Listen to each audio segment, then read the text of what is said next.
Hey everybody, I am Kirsten Favren and I'm the marketing manager for CIR Realty, and I'm very fortunate to have Anne-Marie Lurie with me today, who is the chief economist for the Calgary Real Estate Board, also known as CREB. And what I thought we should do today is, I know that you guys are working with our amazing CIR realtors who are fantastic and are constantly keeping you abreast of what is going on in the marketplace. But fortunately for us and for them, we have this amazing resource, Anne-Marie, who is the expert on the Calgary marketplace and what is happening in our industry. And there have been some crazy headlines and stories involving what's been going on in our market in relation to past years, in relation to other places in Canada. And I thought if we can have you in to give our clients a little bit of information on what they've seen, what they've heard, what to expect in the fall market we're having right now if they're interested in buying and selling, a little bit of context. Okay. So let's start off with, obviously the summer was crazy. You couldn't open up a media publication without them talking about the Calgary housing market. And you know, there were rumors flying that people were buying houses before they even looked at them. People were putting offers on homes that were $50,000 over without even looking at them. What happened to make the market like that in the summer? Really what we saw happening is it moved into seller's conditions. So putting some context around it, employment growth was very strong. So was net migration. We had a record level of net migration into the city last year. All of this generated demand for housing. Meanwhile, listings weren't keeping pace. Right. So what happened, we were in a seller's market conditions, prices were moving up, and there just wasn't a lot of selection in the market. But what was interesting is the differences between price segments. So a lot of the headlines that you've seen over these tight market conditions, that was mostly due to the fact that under certain price ranges, there wasn't a lot of options. So in the affordable price ranges, people didn't have much choice. Right. And that's what caused a lot of that. You hear about these, you know, the price spikes or whatever was happening. And prices did increase. But again, it's all relative to what's been happening. Now, the market still is very different this time versus what we saw in 2007, which is what most people are comparing it to. Well, there have been a lot of comparisons to 2007. So when you say it's been very different, what's been very different? At the time, I mean, you do hear some stories about the, you know, sales price going well over list price. Right. Okay. When we look at on aggregate that wasn't happening. So our sales to list price ratio had moved up. It was, you know, indicating that people were getting closer to their list price on average, and there might have been a few cases that were above and that sort of thing. But at that time in 2007, that sales to list price ratio was actually over 100%. Wow. So it was very different then than today. So yes, it moved up. Yes, it was tighter conditions reflecting it, but it wasn't the same as it was back then. Well, and in terms of the rental market, because we have so many clients that had, you know, investment properties and they were getting them rented in minutes and rent prices were going up.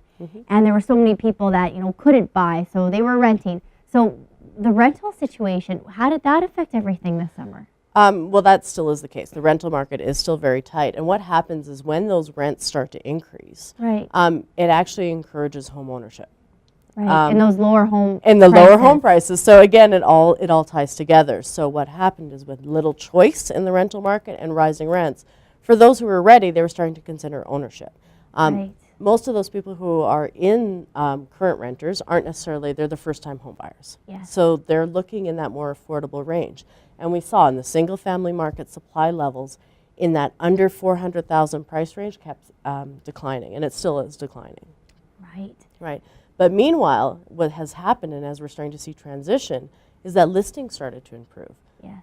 We saw more listings on the condo side. And do you think more listings started to improve because, you know, of general speculation, the media saying like, you're going to get so much money for your house? Like, do you think that's why eventually, or do you think it would have happened regardless? It was just the time that people would have started putting their houses for sale? It's a little bit of both. As prices start to increase, like real prices, as they start to move up, that encourages listing growth because people have an opportunity. Now that prices have fully recovered from 2007, unadjusted for inflation, now that they've done that, there's opportunity for people to make equity gains and actually look to move up. So the move-up buyer has some opportunity. In addition to that, you know, there's also the additional supply that comes on from the new home side that filters onto the resale market as well. So from where we were at when it was a seller's market. Would you say moving into the fall now or near the end of the summer, are we still in a very strong seller's market? Has it balanced a little bit in terms of all of the people out there who have needed to buy a home and are thinking, there's no way I'm buying right now? Is it kind of coming to the part where it's a bit more equitable for them? It honestly depends on what you're looking for. So what we've seen is that condo apartment supplies have actually started to improve, and that's a much more balanced market. Okay. Meanwhile, that townhouse type product is still fairly tight. Right. Now, in the single family market, it honestly depends on what price range you're in. I mean, the market has moved into more balanced conditions, but there is a fundamental change in that there's a lot less supply in that under 400,000. So if you're in those upper price ranges and you can afford it, there is more options to you. But if you're looking for that single family home priced under a certain, under that price range, it's still harder to get. Do you think that that's going, for all the people out there thinking, well, I need to buy a home, that is my price range. Do you think, and I don't know if there's a way for you to know this, but do you think that over the next 6 to 8 months there might be an opening where that becomes a little bit easier for them, or is this a trend that we're going to see for a while, having shortage of inventory in that price range?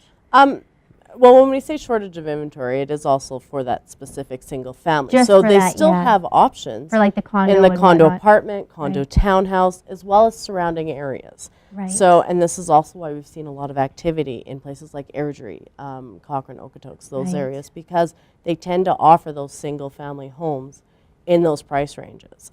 So now moving forward, to say that, for sure if those supplies will increase in that price range, it really depends. There's no way of knowing. Yeah.